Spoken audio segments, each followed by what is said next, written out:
What does the opening of a fresh round of EU accession talks mean for Turkey and for Europe?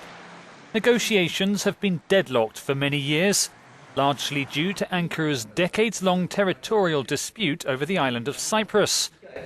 Euronews asked Turkish European Affairs Minister Egemen Baş for his take on Turkey's progress towards Brussels.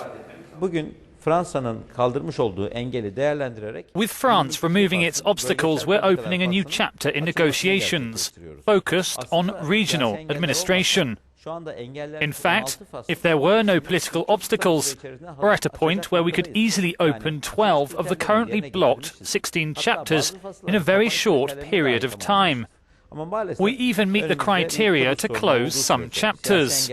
But as long as we have the problem of Cyprus and other political obstacles, there will be problems in this negotiation process. But we're taking all the steps as if there were no barriers. You know, the EU released its latest progress report before opening this chapter on the 16th of October. The first draft of that report was very negative, very pessimist, and very prejudiced against Turkey. But with the democracy reform package announced by our Prime Minister on the 30th of September, those games were brought to an end. Turkey proved its determination towards democracy and transparency to the whole world. Euronews also asked Baş what he saw as the key challenges that could hamper Turkey's EU ambitions, and whether he ever saw an end in sight for the Cyprus dispute.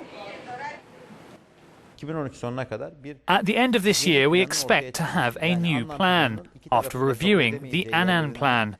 They may seek some consensus on some of the points from the Annan Plan which both sides cannot accept. I hope there'll be a new proposal, and that this plan will be brought to a referendum in the first months of 2014 on both sides of the island. If the referendum brings a new consensus simultaneously in Greek Cyprus and Turkish Cyprus, the obstacles in front of Turkey will automatically be removed. This means that the process of Turkey's accession will be widely opened. Even if there is no solution to the Cyprus issue, we'll continue as if there are no obstacles. We'll continue our reforms. For us, membership is important. Turkey was heavily criticised for its heavy-handed response to anti-government protests in the summer. Why should EU member states believe that Ankara is serious when it comes to democratic reforms? Each nation needs reform, even if it is democratic, transparent and rich, to catch the spirit of time. There are some preparations with regards to the Alawite minority situation. We have ongoing efforts on civilian-military relations. There are works in progress on freedom of speech. We've passed 4 sets of judicial reforms, and we may need a 5th.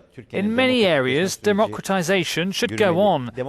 We want to match the democratic standards in Europe, but don't forget, it took Europe years to accomplish this.